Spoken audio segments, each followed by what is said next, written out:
I have been juggling 4 different TV shows at once over the past few weeks. Aside from this one, House of the Dragon, She-Hulk Attorney at Law, and of course Lord of the Rings, Rings of Power. Although since this is the first one to finish, we're back down to 3 now. Except we're about to go back up to 4 with Andor coming out soon.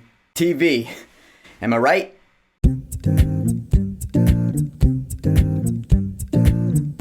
Harley Quinn, Season 3. We won. So if you remember, I was a pretty big fan of the first 2 seasons of Harley Quinn when they streamed on the DC Universe streaming service. And when Season 2 wrapped, I was like, let's renew this for a Season 3. Let's keep this going. It's been a couple years since then. It has been renewed for a Season 3, and of course, now that the DC Universe streaming service is no longer a thing, the show has now found a new home on HBO Max. Ya freaking who. So now let's talk about Season 3, and just to warn you, I'm gonna have some spoilers, including spoilers for the finale. That is a spoiler warning, so you've been warned. Alright, so at the end of Season 2, Harley Quinn and Poison Ivy finally got together as a romantic couple. And so since then, they've been going on this eat, kill, bang tour. They've just been causing chaos wherever they go, living their best lives. And I love the dynamic between Harley Quinn and Poison Ivy. I'll get to that later, boy will I. What up, Gotham City? Harley and Ivy are back! And once again, our house is a home. So the main premise in this season is that Poison Ivy wants to terraform Gotham. She comes across this old plan of hers, and she's like, yeah, I was gonna terraform the world using prehistoric plants. Let's try that again. And Harley Quinn is totally on board.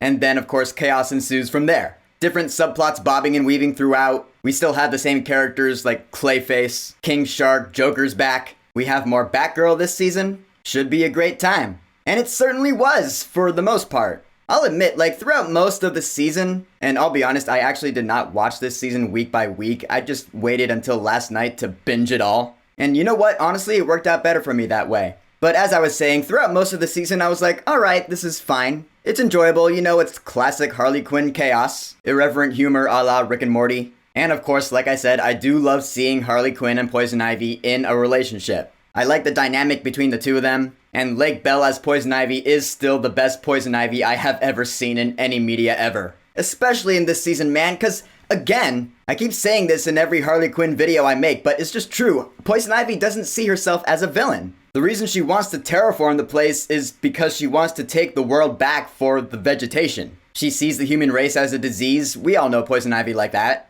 And so at first, Harley Quinn's like, yeah, totally, I'm on board. I did like seeing how supportive Harley was being of Ivy. But then, of course, there was some stupid shit this season as well. Like, we go back to the Shark Kingdom, and when we went back there, I was like, oh no. Can we not have another musical number this time? That was so dumb in Season 2. Although, luckily, the storyline here wasn't too bad this time around. The whole King Shark taking over his kingdom because his father died, and he fights with his brother and kills him. Alright, that was fine, because at least that had a cool action scene. But I mean, Bane's pissed off at Harley and Ivy about some pasta maker. I was like, why is this wasting my time? You know, stupid stuff like that. Again, that's the irreverent part. It's like, oh, haha, funny jokes. And I was like, that's not landing with me. But whatever, it is that kind of show. So I can let some of it slide, you know?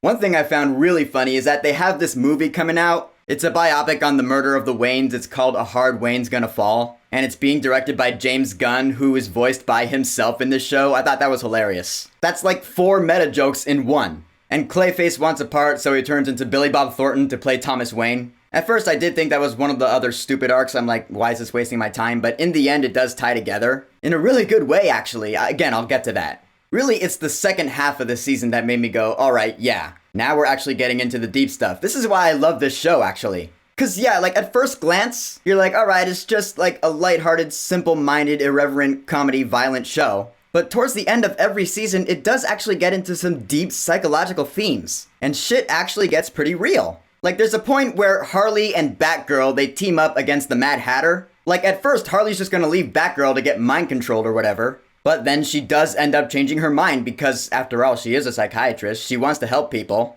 And we saw in Season 2 that she was leaning less from the villain's side and more to the anti-hero side. And like I said, I was enjoying that. And so that is her internal dilemma in this season. When she teams up with Batgirl to take out the Mad Hatter, I was like, this is cool. The two of them actually end up forming a really good bond. And of course, I have to point out that they're voiced by the Cuoco sisters, Kaylee and Brianna. I just think that's cool. And of course, justice for Batgirl. Since she's not getting her live-action movie, give her some spotlight in this show. And from there, that's when this season started getting real. Because then there's that episode where they go into Bruce Wayne's mind. They do that because he kidnapped Frank the Plant. So Poison Ivy's like, alright, let's go in his mind to find out where he is. And so they go in, and I was like, holy shit. This episode's gonna be, like, fantastic. Because they go in, and of course they see all the trauma that Bruce Wayne has gone through. And this is where Harley's like, alright, I'm gonna help this kid out. Holy shit, he's Batman. So yeah, Harley Quinn finds out that Bruce Wayne is Batman. And she still promises to help him out. I was like, dude, this is great. And of course there are so many, like, artistic references in this episode to different Batman media. The Adam West series, the 90s animated series, the Nolan trilogy even. Great stuff. Plus, it actually explores, like, Bruce Wayne's psyche. It's like, yeah, Batman, he takes his anger out on criminals because that's what he does. He's not over the trauma of his parents getting murdered right in front of him by a petty criminal.